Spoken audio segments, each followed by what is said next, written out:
Everything I am and most things I know were said to me by my grandmother or my mother. Only now, I wished I had listened more. My grandmother was born into the world of 1905. She didn't have the privilege of going to high school, but she taught herself to read, and because of that, she was able to read the Bible each night before she fell asleep. Times were tough then, but she made it in spite of the challenges. Amid all the challenges, she found the beauty that life had to offer. She would say, from my generation to yours, here are some things I wish I could give you. I wish I could give you passion. If you haven't discovered what you love, I wish you would spend every waking minute searching for it. I wish at some point you get paid for doing something you love. I encourage you to find as many moments of laughter as you can. And oh yes, I wish you a double heaping dose of strength and courage, because most folks are haters. Your belief in yourself must be so strong that it doubles everyone else's collective disbelief. I also wish you the incredible power to move on. You are going to make mistakes. Make them, fix them if you can, and move on.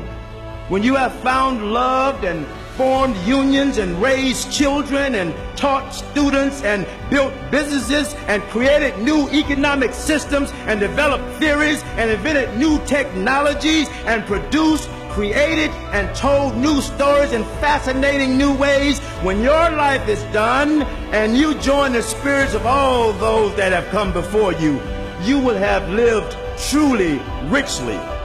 And only then can you rightfully and honorably lie down to pleasant dreams. I am the product of my grandmother's generational prayers. I grew up with her and my mother, and we had very little in the way of material possessions. We didn't have indoor plumbing. We had an outdoor toilet. We didn't have electricity. We didn't buy soap. We made it. We didn't have bank accounts, but we were rich and full of life in rural Tallahassee, Florida. The struggle to make money is small compared to the struggle to make meaning and purpose out of life. I wouldn't trade the memories of a time with my grandmother for any amount of money.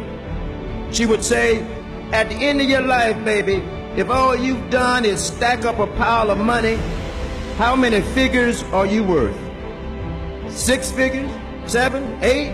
9? If that's how you spend your life, striving to stack more and more zeros, that's all you'll have. You'll be rich in your zeros only. In my 58 years, I've learned that it's best to spend time with those who have lived. So be careful with time. This is your time. You were born to enter the world now, at this particular time, with this particular set of challenges and rewards. The future doesn't have anybody's name on it. It may as well be yours. I see you leading. I see a world that is a world of peace. I see a world where you are understood.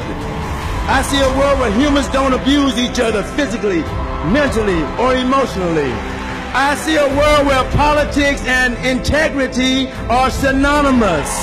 I see a world where material wealth is not the ultimate wealth. I see a world where our military folks are looked up to. I see a world where we realize that a human life is a human life and no one should suffocate. I see a world led where there are no more talk of ism, racism, sexism, hateism. I see a world where people don't step over other people lying in the streets. I see a world where every child is loved and every grandparent is honored.